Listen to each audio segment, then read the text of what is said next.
तो नमस्ते मेरे दोस्तों। दिल्ली के लाल किले से लेके पटना के मेट्रो स्टेशन तक ऐसी कोई नापाक चीज नहीं जो हम इंडियंस ने बर्बाद करके ना छोड़ी हो। 10 लेटर का ये वर्ड सिविक सेंस जो 1970 में डिस्कवर हो गया था, लेकिन हम इंडियंस के आज तक पल्ले नहीं पड़ा। अभी तक तो गालियां और क्रिटिसिज्म हम आपस में देते थे, लेकिन अब टाइम है ग्लोबल जाने का। तो आओ यार दोस्तों, मिलता है ऐसे खतरनाक खिलाड़ियों से जिन्होंने सिविक सेंस को कभी पनपने नहीं दिया। ये अंकल सारा कूड़ा बाहर फेंकते हुए ट्रैक पे। ऐसे बाहर फेंका तो कौन? खत्म, bye bye, tata, good bye, गया। तभी मैं देखूँ कि रेलवे ट्रैक पे इतना कचरा आखिर आ कहाँ से रहा है कि सरकार की तो फट गई उठा उठा के, लेकिन कचरा खत्म होने का नाम ही नहीं ले रहा, क्योंकि इम्पोस्टर तो उनके ही सिस्टम में है। ये देखो,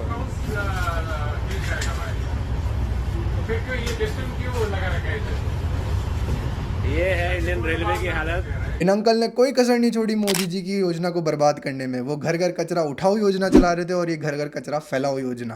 वाह क्या सीन है।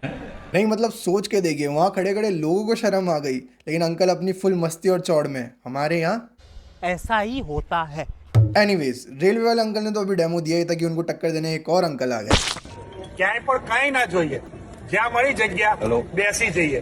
આ રે આ ખમણ, બાકીનું બધું રમણ ભમણ અમે અહીંયા બેસી ગયા સુરત એરપોર્ટ. मतलब सोच के देखिए, आप घर से भाग रहे हैं एयरपोर्ट के लिए ताकि आपकी फ्लाइट मिस ना हो जाए, और एयरपोर्ट पहुंचते ही आपकी मुलाकात इन अंकल से होती है जो वहां मस्त अखबार बिछा के पोहे का लुत्फ उठा रहे हैं। Nice. 1 मिनट के लिए तो आपका दिमाग सुन सा हो जाएगा, कहीं कैब वाले ने मुझे धोखा तो नहीं दे दिया, एयरपोर्ट का नाम लेके रेलवे स्टेशन छोड़ गया। नहीं मतलब हमारे ब्रेन सेल्स ने ये चीज इमेजिन नहीं करी थी ना कि एयरपोर्ट भी कोई ऐसी हरकत कर सकता है। बात तो सही है। एक बार के लिए सलमान भाई की शादी कैटरीना कैफ से इमेजिन कर सकता है, लेकिन ये तो हमने सोची भी नहीं थी। સરસ મજાના ખમણ ખાવા અને સુરતી લાલા જોડે હોય, એમની કંપની હોય, પછી તો જોવાનું શું. હું જઈ રહ્યો છું Bangkok.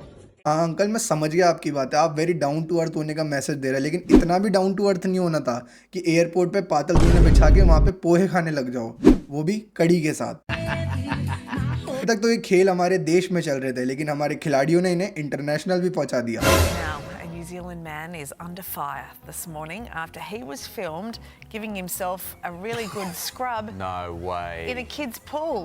No. And he really got in there. जरा सोचिए, आप एक 12-13 साल के बच्चे जिन्होंने माँ बाप से बड़े हाथ पैर जोड़ के उन्हें पूल जाने के लिए मनाया, और पूल पहुंचते ही आप कुछ ऐसा मनोहक दृश्य देखते हैं कि एक अधेड़ उम्र के अंकल एक साबुन की टिकिया लेके जोर जोर से अपना पिछवाड़ा घिस रहे हैं, और आप वो 12-13 साल के बच्चे जो ये कैनन इवेंट देख के अब बेहोश हो चुके हैं। तरस तो मुझे उस साबुन की टिकिया पे आ रहा है जो उस आदमी के जम मिटाते मिटाते उसे 10 बीमारियां लग गई।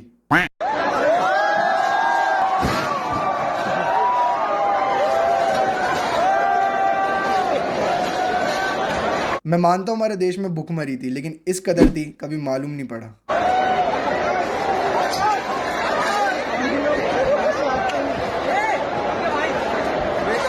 इन्हें देख के तो गरीब शर्मा गए कि कम से कम मांग के तो खा लेते हैं, छीनते तो नहीं। गजब बेइज्जती है।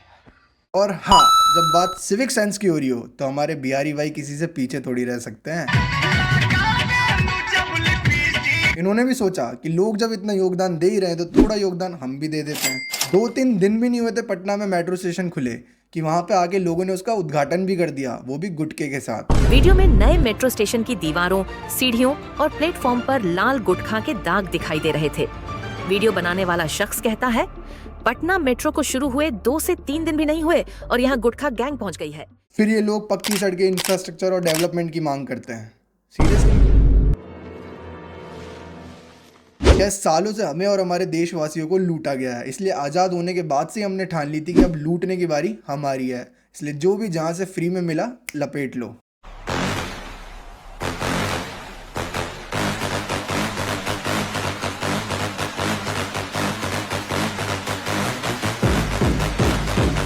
जिस कदर इन्होंने योगा मैट लूटी है ना, ऐसा लगता है रोटी कपड़ा मकान से ज़्यादा ज़रूरत इन्हें इस चीज़ की थी।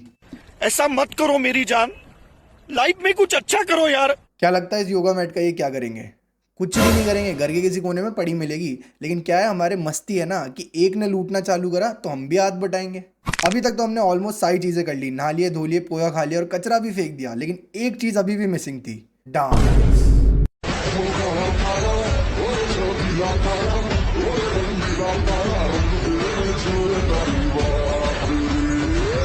ये बात तो सच है, डांस को लेके हम इंडियंस के एक अलग ही कीड़ा है, हर जगह ही नाचना चालू हो जाता है। लाल कबूतर और मुझे समझ नहीं आ रहा, इन लोगों की अलग ही फैंटेसी है कि धरती पे इनसे गरबा नहीं हो रहा, ये दुनिया की सबसे ऊंची बिल्डिंग पे जाएंगे, वहीं करेंगे, वहीं से आएगा असली मजा। तो असली टैलेंट तो वहीं जाके दिखेगा। ये DID, इंडियन आइडियल, ये तो सब ऐसे ही चल रहे हैं। इसलिए तो कहता है India is not for beginners. That's all guys. अगर वीडियो में मजा आया हो तो एक लाइक कर देना और आपका फेवरेट पार्ट कमेंट कर देना और सब्सक्राइब कर लेना इस चैनल को ऐसे मजेदार वीडियो देखने के लिए। मिलते हैं आपसे नेक्स्ट वीडियो में।